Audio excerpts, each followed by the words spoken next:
Okay, so you're in charge of something. You're experienced. You're also pretty smart. Naturally, people come to you for direction. They pop their heads in your office, ask you a question, you give them an answer, and off they go to execute. And you wonder why your people can't seem to solve problems on their own. You've just missed a great opportunity to develop someone. The ancient philosopher Socrates was known for teaching people to think critically and draw out their ideas by asking them questions. When a subordinate comes to you for an answer, resist the urge to give them an immediate response. Instead, begin to formulate some questions that will challenge them to think through the issue on their own.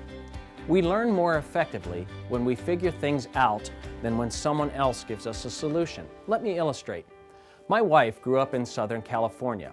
When we would visit her family, I would sometimes do the driving with Marita in the passenger seat telling me, "Turn right up here, take this exit, make a left there."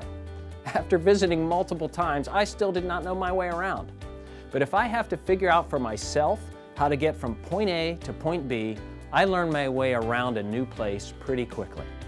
It's the same way at work.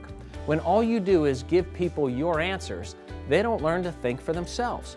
But if you ask good questions that push people to think through problems or challenges on their own, you will be training them to develop good judgment that they can carry forward to the next challenge they encounter.